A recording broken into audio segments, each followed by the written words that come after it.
back, everyone. My name is Patrick. You're watching the Oilers Rundown, broadcast on the Oilers Fanatic and the Heavy Hockey Network. Well, I already got to a new report for you guys today announcing the official signing of John Klingberg with the Edmonton Oilers, but we did learn some more details throughout the afternoon, so I thought I'd update you guys on a few new pieces of information that we have. If this is the first you're hearing of the John Klingberg news, the news broke around 11 a.m. this morning, and around 1 p.m., the Edmonton Oilers officially announced they had signed 32-year-old UFA right-shot defenseman John Klingberg to a one-year deal.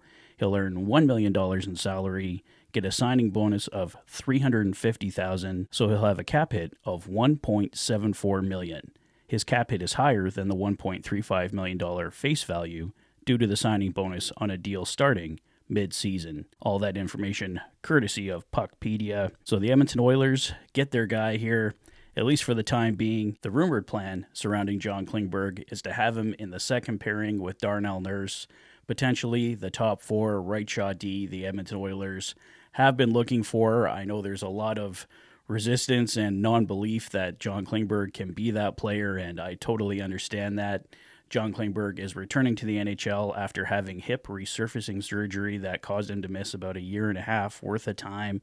He last played with the Toronto Maple Leafs last season, only played about 14 games, I believe. I'll get to more of his stats in a moment, but it's been a long time since he's been on the ice with an NHL team. Sportsnet's Mark Spector reported that Klingberg has been skating for 1 month with a junior team and alone for months before that.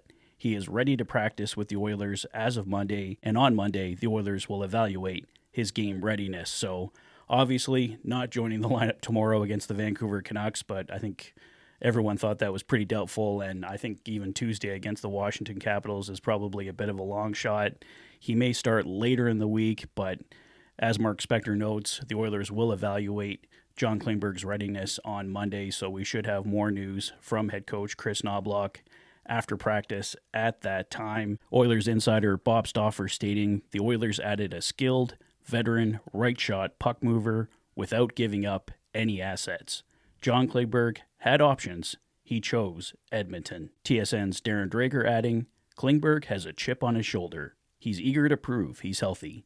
He's been skating for 6 months and looking forward to showing his chronic hip issues are history.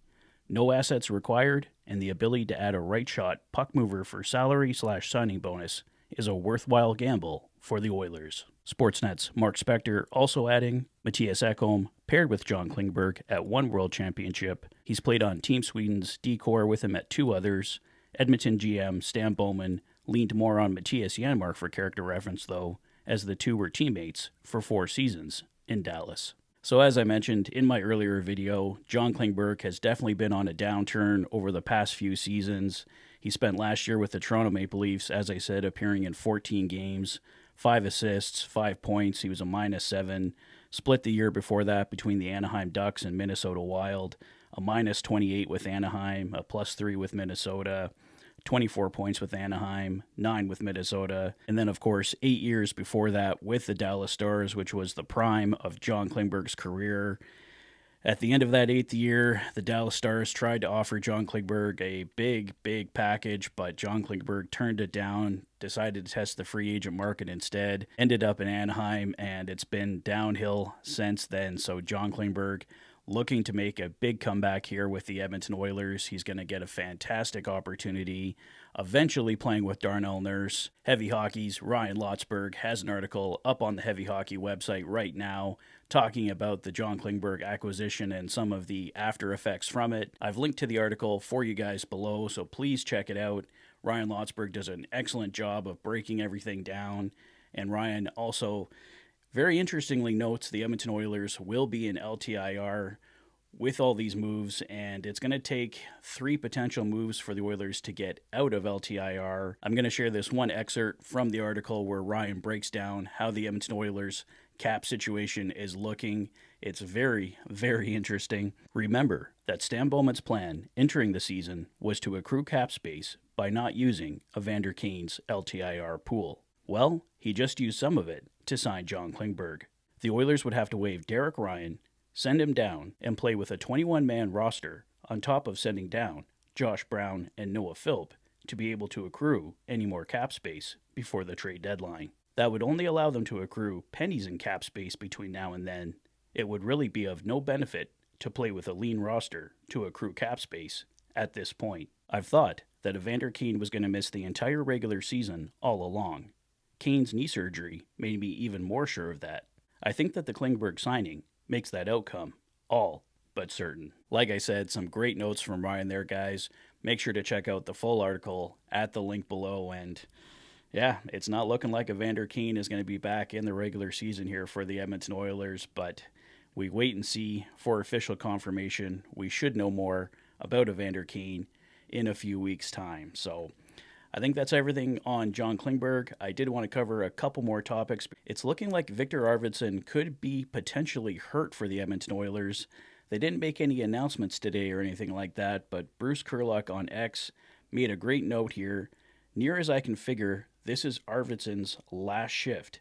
It was with 8 minutes to go in the Oilers-Avs game the other night. Arvidsson takes a shot off the leg, hobbles to the bench. The Oilers do not see him for the rest of the hockey game. So hopefully it was just something that Viktor Arvidsson had to sleep off, and he will be back for tomorrow's game against the Vancouver Canucks. But let's see what happens. I'm sure the Oilers will have a morning skate tomorrow since they didn't skate today, and we should get an update from head coach Chris Knobloch confirming whether or not Viktor Arvidsson is in or out against the Vancouver Canucks. And my final note for today, Oilers insider Bob Stauffer shared this one today, and I really wanted to share it with you guys as well.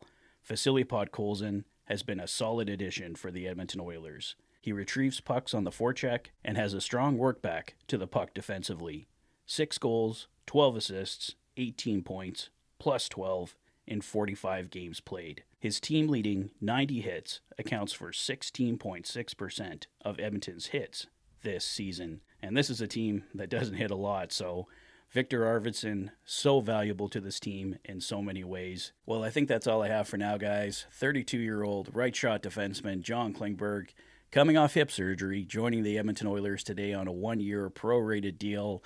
The hope is that he can play with Darnell Nurse in the top 4 on the right side, but I'm sure he'll have to work his way up through the ranks there, probably starting in the bottom pairing. I believe Ryan Lotsberg noted that in his article over at Heavy Hockey today, so credit to him for that. But yeah, we'll see how John Klingberg joins the roster probably at some point next week and see if he can work his way up to playing with Darnell Nurse in that top 4 position, or do the Oilers have to keep shopping?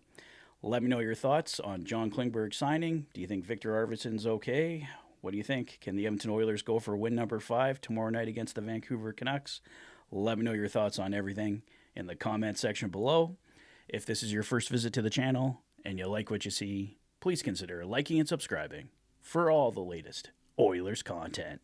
You've been watching the Oilers Fanatic. Thanks for being a fan.